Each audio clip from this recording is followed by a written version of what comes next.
Excellent. I think we're live now. Hello, everyone. Greetings from the UK. My name is Dagina Weatherill, and I'm the Director of Recruitment for Global University Systems UK Division, which consists of a number of UK universities. Today, I'm extremely excited to talk about one of our premium partner universities, University for the Creative Arts. And we will be talking about accommodation, student life, and touch on facilities at UCA.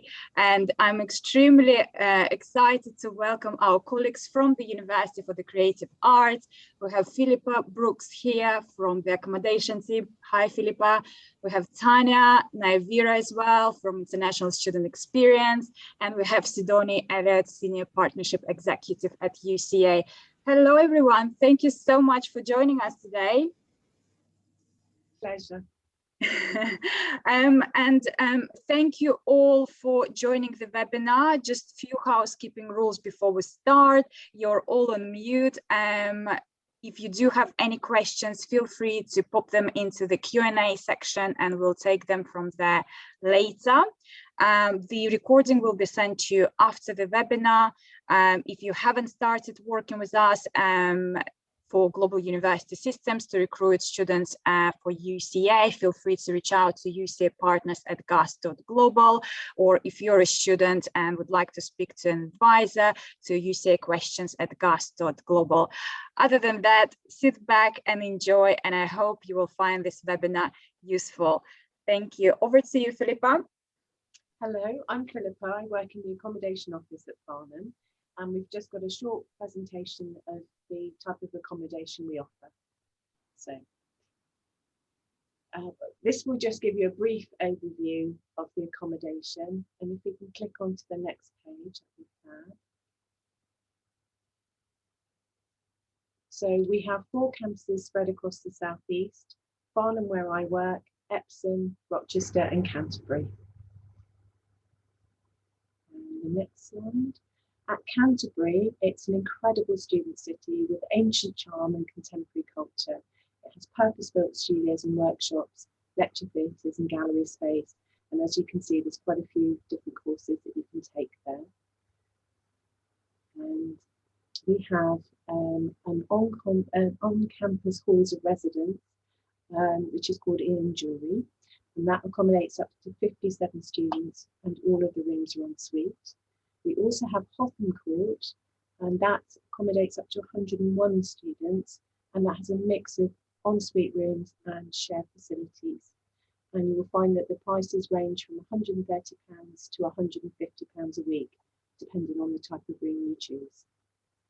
So that's Canterbury. Next, we'll go to Epsom, and this is on the doorstep of London. It's got an exceptional photo, digital, media and analogue workshops, alongside studio facilities. You'll have access to influential professionals, job prospects and potential employers. Our business school is also located at Epsom, and you'll see that there's various other courses that you can do there as well. Go on to the next page. There's actually 5 blocks of flats that you can rent or a room in, and that's Walpole Road, Wilberforce Court, Ashley Road, Crossways House, Bradford House, which is the latest, newest one. And prices you'll find will range from £140 to £180 a week, again, depending on the room. Some are en suite and others are shared, but all of our accommodation across all the campuses is self-catering. Next, we go to Farnham, where I'm based. It's a beautiful Georgian town with vibrant student community located under an hour from Farnham. It has exceptional facilities and workspaces, including our James Hockey and foyer galleries, which host a range of exhibitions by visiting artists, as well as UCA staff and students. And as you can see, we offer a lot of different courses at Farnham. We have 2 types of accommodation. We've got the Student Village, which won awards for its architecture in 1990. It has space for up to 345 students. As you can see, they're really cute and very unusual.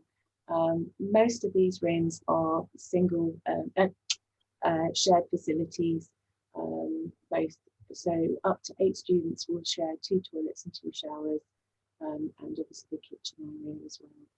And on the next page, you will see the brand new accommodation which is being built as we speak, and that will give us 252 rooms which are all en suite, and you will find that prices will range from 120 to 180 pounds a week. Last but not least is Rochester. It's a hub for creative industries and a historic cathedral town. It has a high-speed rail link to London St Pancras, which you can get to in 35 minutes. It offers an exceptional range of facilities, including an art shop, the Zandra Rose Gallery, and the unique Burger Suite. Again, lots of other courses that you can take here. And finally, the accommodation is based at Douse Way, which is 5 minutes walk from campus. It's got 215 study bedrooms, which are all en suite with shared kitchen facilities. And you will find that each bedroom has a bed, wardrobe, desk, chair, and underbed storage, and noticeboard across all the campuses. So because it's self-catering, you will need to bring your own kitchen equipment and all bedding and towels, etc. It is possible to order uni-kit packs, which can be delivered ahead of your arrival and stored in your room. Or if you want to have a unique feel, then of course you're welcome to go out and buy your own things as you see fit. And prices at Rochester are set at £130. So you will find that there are no parking facilities at Canterbury, Epsom and Farnham. As I said, all bedrooms are shared and obviously heated. We could provide basic items such as vacuum cleaner, broom, dustpan and brush, etc. But you'll need to bring your pots and pans and pillows and so on. There's a strict no smoking policy, and there are only very limited places that you can smoke around campus. Internet access is free and is included in the residence fees, alongside contents insurance as well.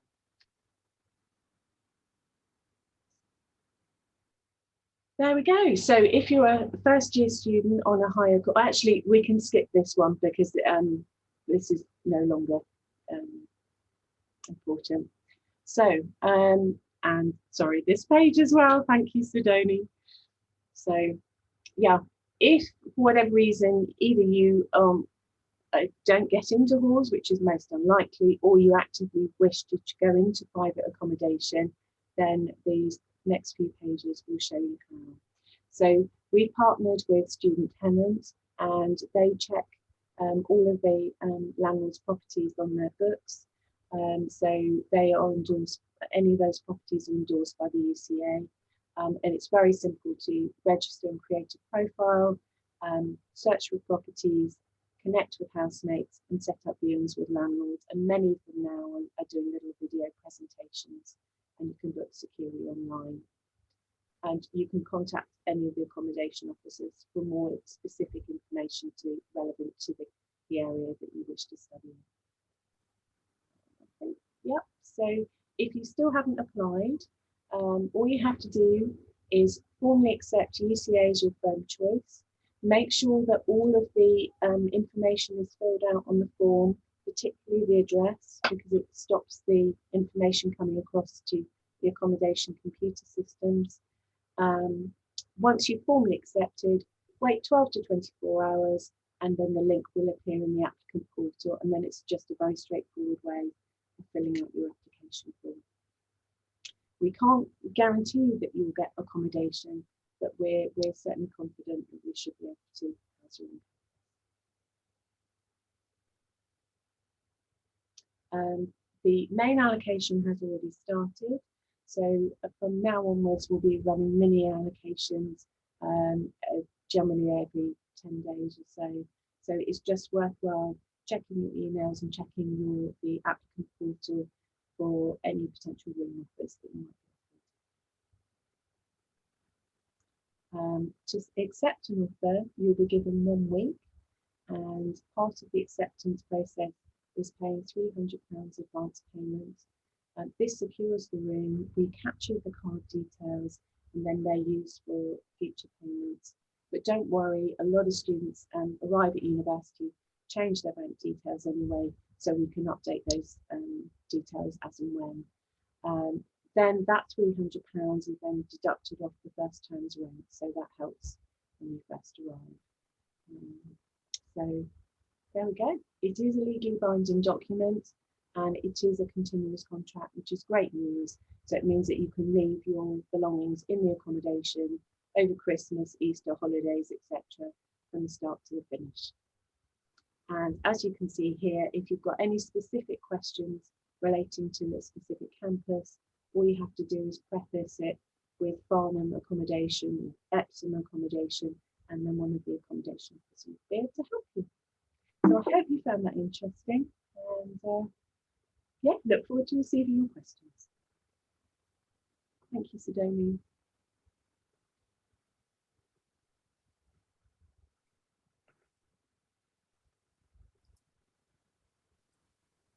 Okay, perfect. So I think we can now pass over to Naira and Tanya. There was just one thing I really wanted to highlight with the accommodation that I know that we've had problems with is when you apply to UCA, if you put in an address that has different characters, then because of our systems, it may mean that we do not pick up that and you will not receive the normal accommodation link. So when you are completing your application, please ensure that when you're putting in your home address, you just put regular characters in. And if you have any problems with that, or you think I've already done that, then please email the accommodation office, or you can email international admissions so that they can amend it for you so that you do get the accommodation request coming through. So if you haven't had it, it may be because you put a character which our system doesn't like when you were filling in the address part of your application. But that's easily resolved. You just need to contact us if you have done that. Okay.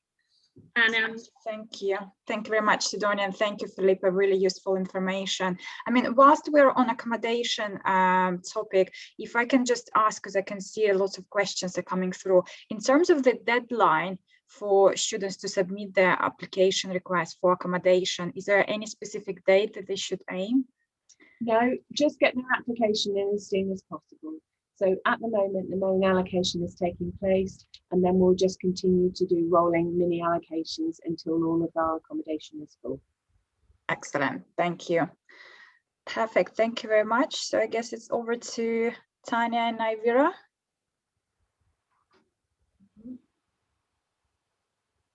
Great, let me just get this up ready to go. Fabulous. So, as I said, my name is Tanya. I'd like to give you a big welcome to UCA, and we're just going to talk a little bit more about some of the things that we offer here at UCA. Oops. So as Philippa mentioned, there are different campuses across the southeast of the UK. Depending on what you're studying does depend where you'll be based, but there is a lot of things available to you regardless of where you'll be studying. All the facilities and support available is open to you regardless of which campus you do end up studying on. But as you can see, most of them are in really good location to London. So if you're interested in sightseeing or going to or doing some cultural things, there's lots of options available to you based on your proximity. Especially for UCA and Epsom campuses, it's very easy to get into London. So I'll just talk a little bit about some of the support options that we have available for international students in particular. So we do have a dedicated inbox. So if you have any questions you might want to ask and you're not too sure where to go to, we can definitely point you in the right direction. We're always here to help you answer any questions you may have, especially if you're not sure who to talk to, we can help point you in the right direction. We can also signpost you to academic support as well. So maybe you need a little bit of help, perhaps with your academic writing, things like that. We can help get you in the right direction and make sure that you're communicating with your tutors, things like that, to just help you with any issues you may experience or any support you might need in academic areas as well. We also have campus buddies as well. This is something really great you can maybe get involved with once you're on campus too. And that's where we get students to help us out with different events. So maybe there's an open day and you can show students around, talk about the campus, and then also things like introducing students to your experience as well, talking about how you found the university experience once you've been here a little while, just talking about how you found it. And there's also various wellbeing support available. So maybe you have some concerns coming in once you arrived, you need someone to talk to. There's loads of different wellbeing support, and the team there are super friendly and happy to help you if any concerns you have. Maybe even you've previously experienced anxiety or something, you're coming into university, you're feeling a bit shy, they'll all be there to help you from the moment you join. So they're a really good team helping look after students. We also put on lots of events and activities. So you'll be able to get involved with all the events that the Student Union put on. So they run things like club nights, like performances, all different fun stuff. And we'll also be doing some as well specifically for international students. So you can get to know other students and make lots of new friends as well. And we'll also be looking to put on some cultural activities as well. So things like Lunar New Year next year, we'll be putting on lots of fun activities for that and other different celebrations, as well as UK-based ones, such as Halloween or Christmas, things like that. Be doing lots of fun stuff you can get involved with as well. And we can also help students with any other kind of letters, rail cards, things like that, to help you kind of get integrated into life in the UK. So maybe you want to do some traveling. Once you get into the UK, go into London, things like that, and we can just support you, give you some information on that as well. So that's lots of general support we can offer students, and we're really here to help you out and answer any questions that you may have once you get onto campus. But I'm now going to hand over to my colleague, Nair. Okay, thank you, Tanya. So hello, everyone. I'm very excited to welcome you all to UCA. So my name is Nyawira and I'm based on the Epsom campus. So I'm aware that some of you may be going to different campuses, but all the information which I'm going to talk about here is replicated in all the campuses. So there is a specialist advisor on all campuses. So the support I'll talk about, you'll be able to access in the same way and get the same consistent service from my other colleagues. So my role is a specialist advisor, and the things listed on there are the things that I can kind of support you with throughout your journey here. And this means starting from now, if you have any queries around things around Epsom, if you want to know things around banks, any kind of information that you may need to know, you can contact me and we'll help you kind of get an idea of what's around the location of where you're wanting to study. But one of the other things we're able to help you with things around visa, if you have any questions, if you're having any challenges around whether it's application or when you come to collect your BRP, because of course you will be advised once your visa is approved where and when to collect your BRP. So if you have any questions around that, the BRP is what is the visa. You will be using that as your visa. So you may have a stamp in your passport when you arrive, which allows you to stay in the country for about 30 days, but you will then be notified on a letter as well when to collect your BRP. Normally the BRP would be collected from a post office closest to the campus or closest to where you're living, so you will have that information. One thing I need to stress about the BRP is if you're coming into the country and there's a requirement, of course, either mandatory quarantine or isolation, that you must adhere to those regulations. So do not worry about your BRP collecting. It will be kept at the post office until you are able to go and pick it up. So please do not break those quarantine rules. Once you've gone through the 10-day visa regulations, then you can go and pick up your BRP. Any issues around that, or if you go to the post office and the BRP is not there, the suggestion is go again a second time, because at the moment we're aware there are a few delays. If after that you don't, then by all means email us and we will chase up and check what's happened, okay? So those are the kind of things, as I say, we support and give advice around anything else. There is also opening banks when you do come to the UK. It may be wise or easier because of transfer fees to open a bank account within the UK. That's again information we can give you, what kind of banks are local to whichever campus. In Epsom particularly, we have pretty much most of the 5 banks listed in very close proximity.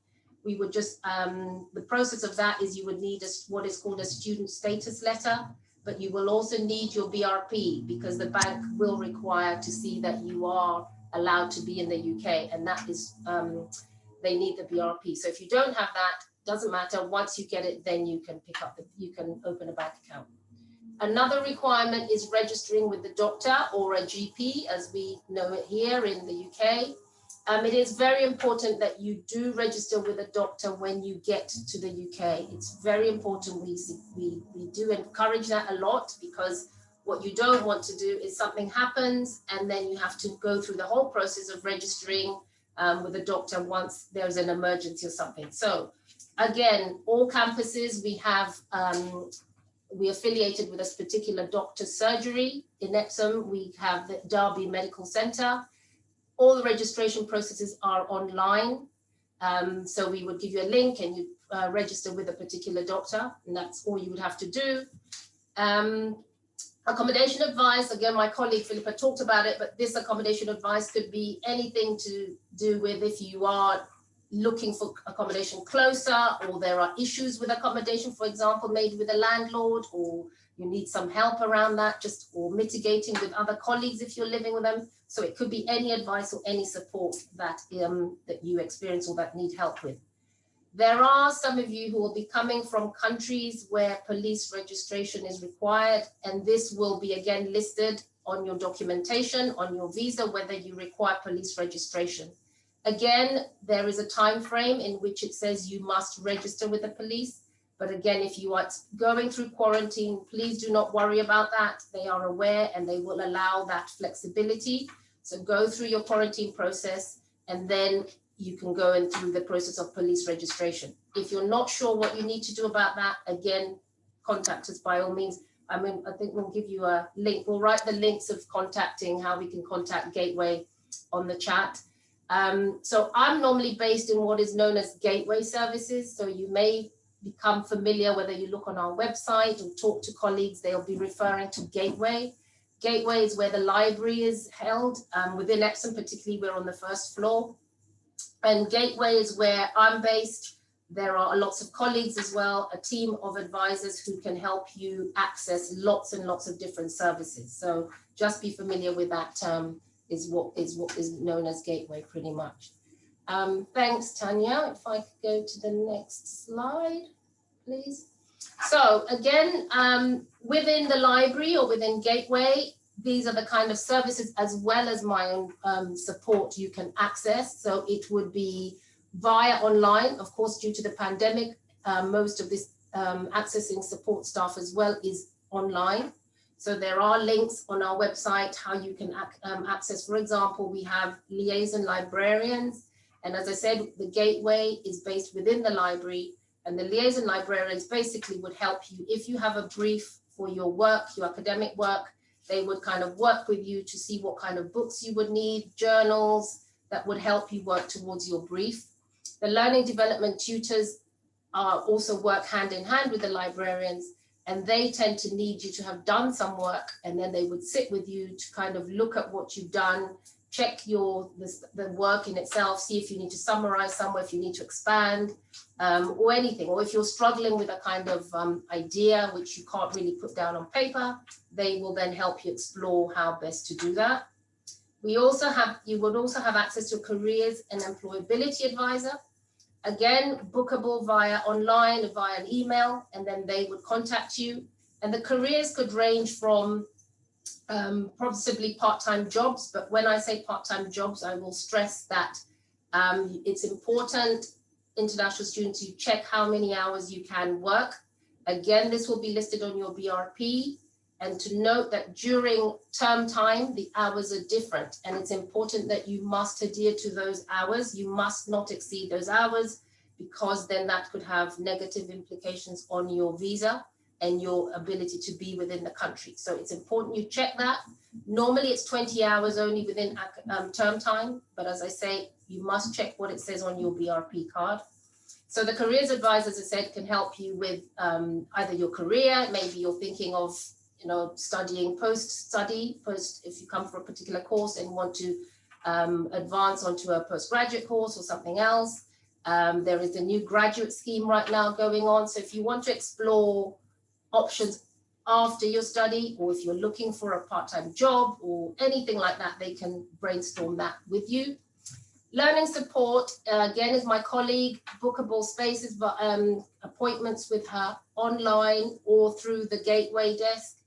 And she helps students, support students with the academic work, but also if you have a particular learning support need. So if you have, for example, dyslexia or any other support need that you may have, she will work with you with the academics so that they can support you best based on your particular need. Okay, so the next slide, Tanya, thank you. Right, so moving away just from the academic part, this is more just about general about the UK. Again, as I said, the team of advisors, particularly in Epsom, they all kind of live in Epsom, so they are very familiar with what is available in the local area, whether it's the supermarkets. You will see on the left, it says supermarket chain. Those are kind of all the prominent supermarkets that are there within the UK. Some are cheaper than others, and you will see with a pound sign, it starts from Lidl, which is the most cheapest of them all. But again, there are also international shops where you can find, perhaps you're feeling there's something particular from your country that you're missing. You can kind of just ask, and I'm sure somebody will be able to signpost you to a shop or an international supermarket where you can find different types of stuff. So again, as I said, and I think one of my colleagues mentioned, Epsom and all the other campuses are within close proximity to high streets. So you will find shops there, you will find supermarkets there, you'll find banks there. So all within very close proximity, and also proximity to London. On the right side, it talks about the totem card. So the totem card is a card which you would just need to apply for. It can be used as an ID card, because many students tend to carry their BRP card, and we actually try to suggest, please don't carry your BRP card with you into London if you don't need it. If you're not going to the bank to prove your identity or anything like that, take a photocopy of your BRP card front and back, carry the photocopy. Totem card can be used as an ID card, but also the totem card can help you get discounts in certain shops. Okay, because if you carry your BRP card and lose it, then it means you would have to reapply, you would have to pay a charge, and it can take up to 8 weeks to get another one back. So unless it's absolutely necessary, we do suggest please don't carry your BRP card around.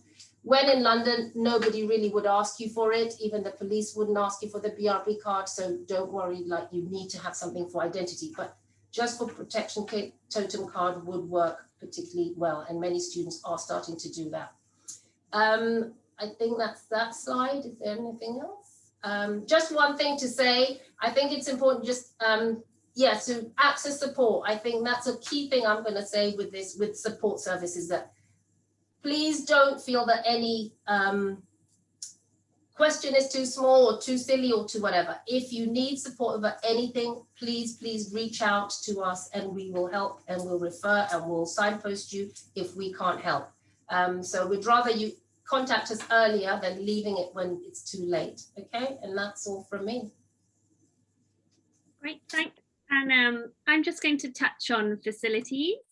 So the facilities are really incredible at the university, and it is one of the often main reasons that students do decide to join UCA, because they know that they are working with industry standard machines and facilities which are on par with what they would have to use out in the workplace.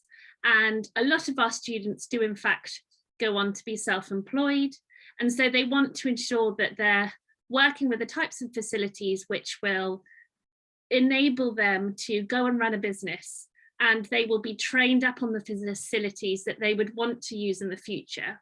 So we invest really heavily into our facilities, and this is also why for some of our courses numbers are restricted, because we need to know that we have enough machines for the students that we'll have on that course.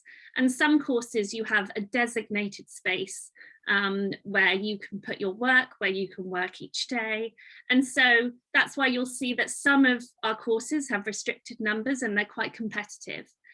So that varies very much depending, of course, with the business school. Less facilities are needed, so we can admit more people onto those courses on occasion. But certainly our ceramic courses, our jewellery courses, fine art, you will see that numbers are restricted because we want to ensure that you have full access to the facilities that you need. And just a little bit more about the types of facilities that we have. So for example, if you're going to come and study ceramics with us, we have extensive rooms such as glazing rooms, we have a plaster room, we have a hand building room, we have kilns, and then if you're coming to do jewellery, we have, you're able to work with glass, with wood, with metal, with textiles, and we have a fantastic glass workshop and a metal workshop. And one of the really great things is sort of the cross-disciplinary aspect of the university.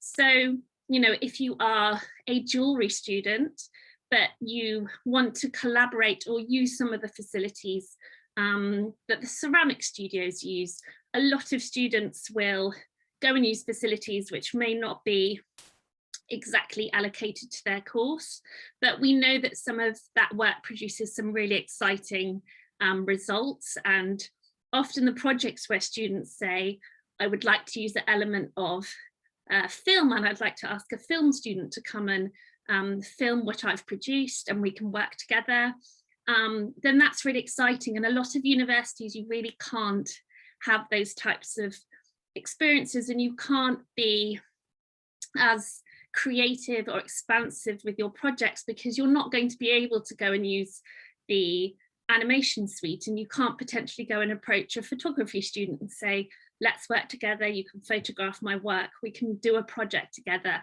But that's really encouraged at the university. So you'll see that students often go across their disciplinaries, they go and speak with other lecturers, just so that they can really explore different areas of the creative industries. And so if you're looking at doing photography, we have an analog processing lab, we have the dark rooms, we have a fantastic photography studio. We have, which was recently opened last year, a film and media centre. And within the film and media centre, there are 4K projectors. There's a black box film studio. So that's where the students will film a lot of their work. And they'll have very large setups for this, and they'll often work together. And we have a sound dubbing studio, a sound mixing room, a recording studio, and a really lovely cinema room. So that's where a lot of the students will finally show their work to other students, and we will often open up to the public. So you will be able to exhibit your work to people outside of the university, as well as your peers and other academics at the university. Also for fashion, so fashion is across all different campuses, but you will see that we have separate areas so you can focus on different parts of your collection. So we have things like pattern cutting rooms, we have machine rooms and sewing machines. Particularly at Rochester, there are huge rooms which are just filled with sewing machines and mannequins. And it's just to ensure that you have full access to all the facilities that you need. And we don't just have 1 or 2 sewing machines, we have so many so that students can spend a lot of time on the work. And we know that we have enough for the students that we need to cater for. And if you want to find out a little bit more about the facilities that we have, our YouTube website is fantastic because you can have a tour of each campus and you can see exactly the facilities that we have at each campus. So if you are particularly focused on perhaps doing gaming and you want to see the gaming labs, then you just go onto the campus where you're looking to study and you can see firsthand what we have. And on the 17th of June, we have another webinar where our resources manager will be attending, and he will be giving you a little bit more information about the facilities at the different campuses, so you can find out a little bit more detail about specific courses and more areas that you're interested in. Okay.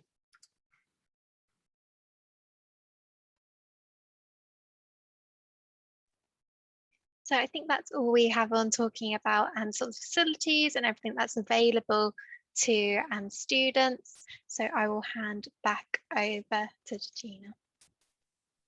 Perfect. Thank you very much, everyone. Really informative session, and I'm sure our attendees find it really useful as well.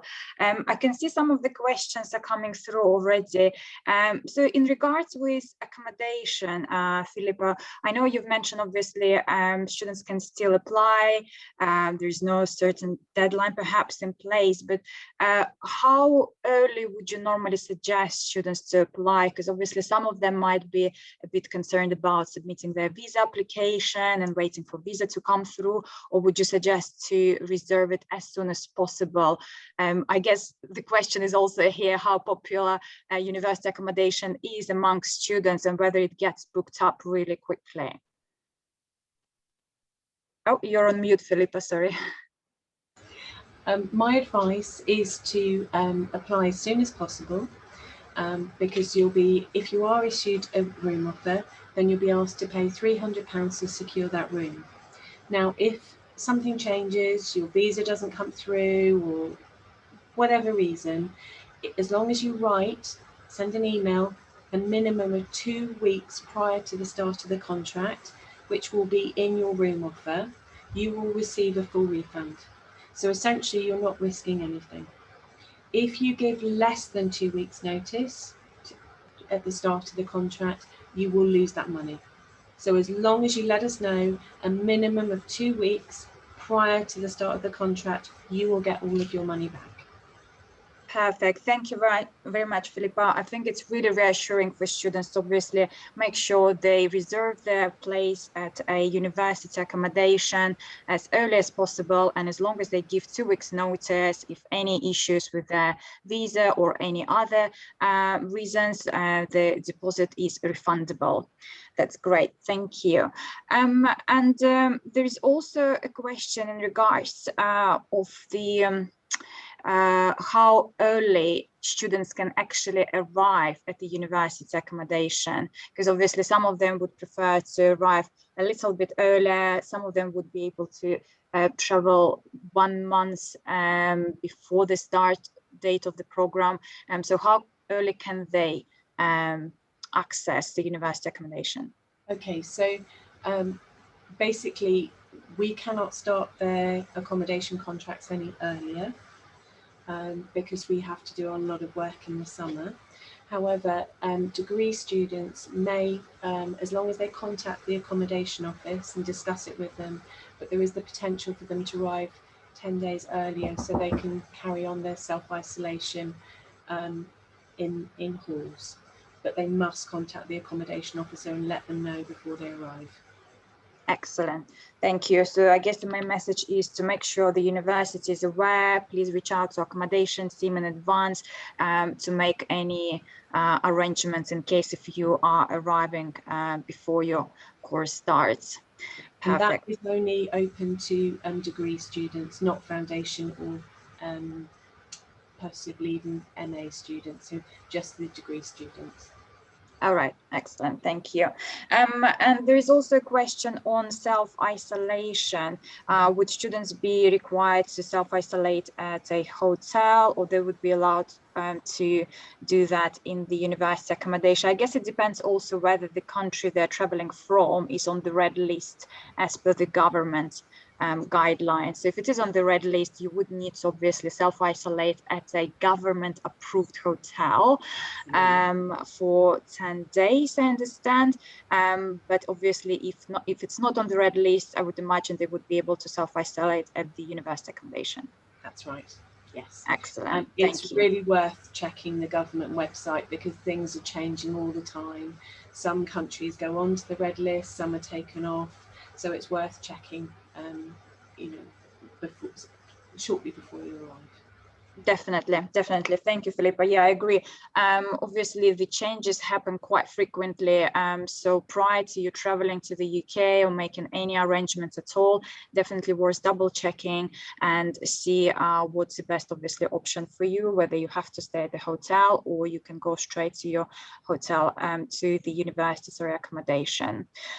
There's also a question in regards with discounts. So if a student books accommodation for a long period of time, I would imagine the requirement is to book it for at least a year. Am I right? Or can they book it for a bit shorter period of time? So we have set contract dates that aren't movable.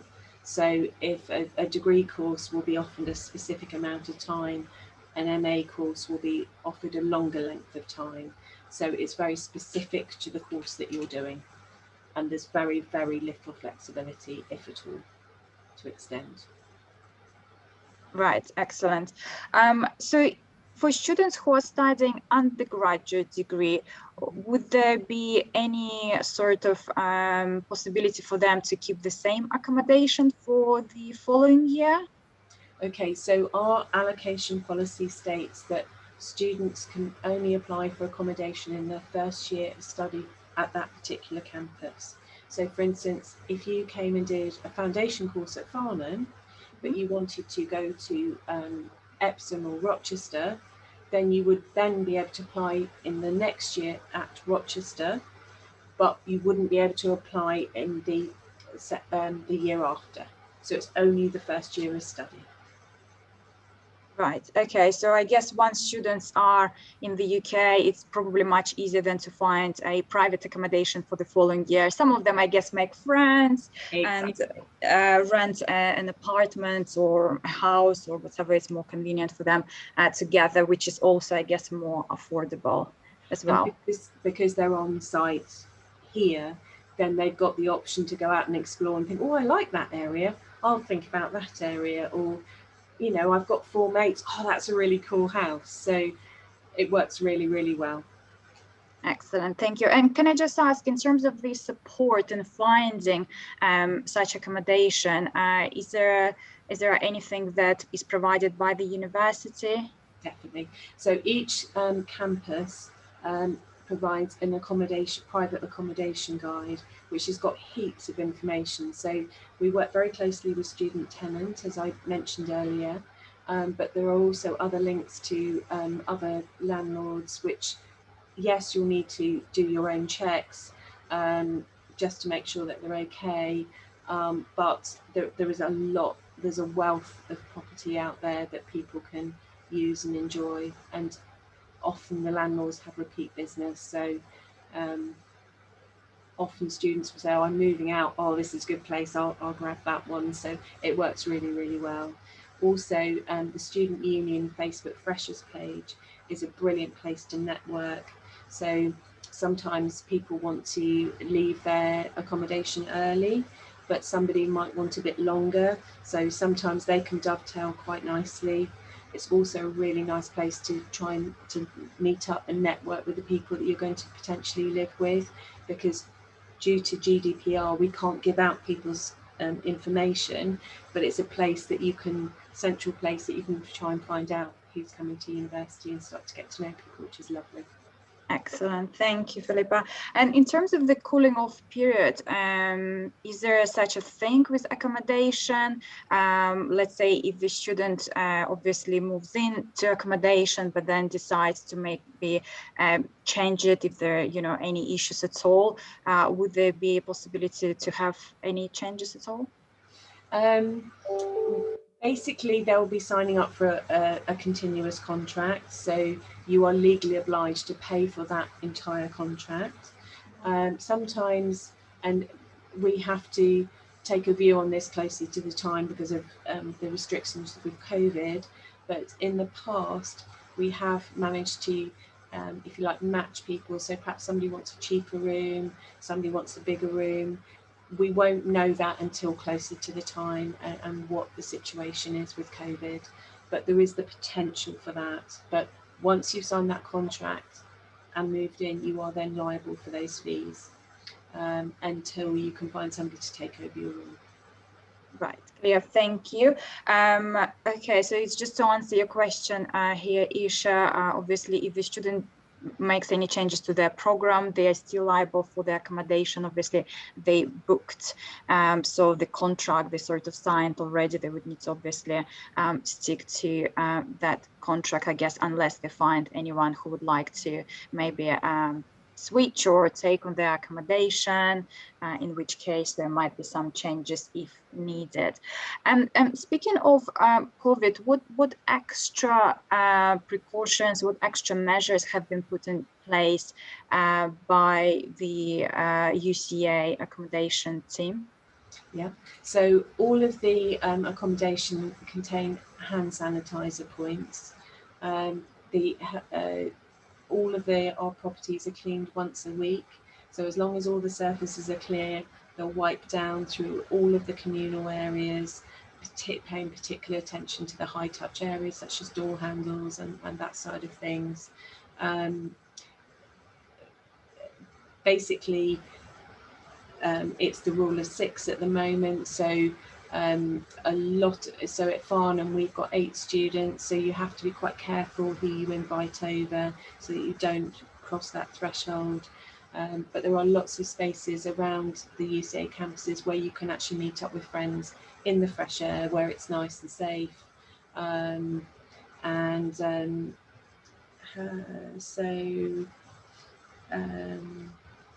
If anybody does have to go into self-isolation, perhaps because they've come into contact with somebody, then the accommodation works very closely with the students. We've got a raft of information that we can send out to them, how to cope if you do contract coronavirus, or if somebody you know does, how to get food delivered to you. So there's a whole host of information and support that we will provide. Yeah, we've got induction videos as well. So when you're a little bit further along in the moving in process, and that will go through some more information as well. Excellent, thank you very much.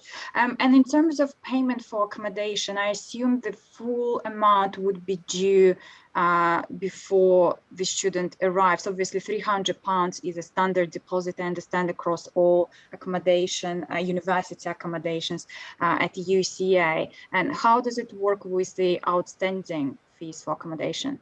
So in principle, the accommodation fees are due termly in advance.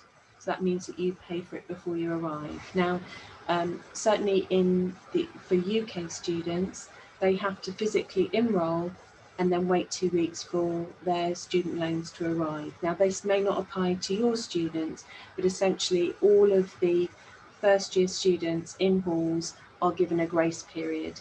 So of approximately 2 weeks after they physically move in. So that gives you a chance to set up bank accounts, as Nuira was saying, and it gives you a chance to settle in and get all of that paperwork organised. And then the bank card details that you use to pay the £300 are used to take that money. So if you set up a new student bank account, there is the option to change those details so that it comes out of that new bank account. And then thereafterwards, it's paid at the beginning of the term before it starts. Right, okay, so I understand it's paid in installments per term, Yes. Which I guess makes students' life a little bit easier, shall we say, because it's obviously a considerable amount of money to be paid for accommodation. Well, that's great that there is obviously support from UCA side on that. And in terms of opening the bank account, Naivira, because obviously it takes time, like you mentioned, students do need to enroll. Ideally, they do need to have their biometric residence cards and to be present to obviously open the bank account. Would you advise students to bring a certain, I don't know, amount of cash with them or have their card? Because it depends, I guess, where they're coming from, whether their card will be working in the UK or not. Yeah. So that is always a consideration because, as I say, with the delay, particularly now, I mean, normally the ERP card, they're quite prompt, but because of the delay and backlog of COVID, yes. So the idea is to bring very minimal amount of money because there is no, safe. And if you have to make sure you keep it in a safe place, not to carry it around with you. And as I was mentioning about the bank, there is a letter which we would give them from this our systems, student record systems, which just talks about the fact that they are a student. It also gives information how long their course is. That's another requirement the bank would need. So yes, minimal cash possibly, because we don't know what the delay would be before they get their BRP card. Excellent, thank you. Anything else you suggest, I guess, for international students to bring with them to the UK before they travel? I think Philippa wanted to say something. Yeah, go on. Sorry, it's just to say that highlight that in accommodation we don't actually take cash for residence fees. It is a payment only by card, and that's a strict policy. So thank you. Thank you. Perfect. That's really useful to know. Definitely. Sorry, what was the question, Dagina? Just say again. So in terms of students obviously traveling to the UK, international students, is there anything else that you think would be essential for them to bring, to the UK? Well, essential. I mean, I think essential is very bespoke in terms of it's just what they would need. I mean, we got everything in the UK unless it's something particular to them from their home country that they need. But other than their formal documentation stuff, there is not anything else I would kind of say that is very essential in that regard. Of course, as I said, access to money for their own kind of living costs and stuff to that minimal, whilst everything else is put into place, bank accounts and stuff like that. But everything else I think is accessible online, and it's things they can have access to. I mean, they can always contact us, as I said previously, to check, do I need to bring this? Where can I access this? Those kind of things. So we can then let them know if they do need to or not, because there may be some specific things that they want to bring, and we can always advise them if it's available and how easily available it is. Excellent, thank you. Can I and in add terms one of thing I thought of? Oh yeah, sure. Yeah, sorry. Plug adapter, because if you're coming into the UK and maybe you want to charge your phone and it doesn't have a USB adapter or something like that, and you just want to get on your laptop or something, make sure you bring a plug adapter just so you can get in touch with people as soon as you arrive. Excellent, thank you. I was actually gonna say the same, because obviously if you are having to self-isolate, or it's difficult for you maybe to find a place to buy an adapter straight away, it might be worth bringing the adapter to be able to charge obviously your gadget. And in terms of the documents, Naivira, you mentioned that students need to have, do they need to bring original copies of their qualification? So let's say they applied for postgraduate degree, would they need to bring the copies of their bachelor's degree, so original documents with them to be able to enroll into the program? No, normally those documents are needed at visa application process, which at that point they'll have their cards and their visa issued. So normally originals, we don't request that.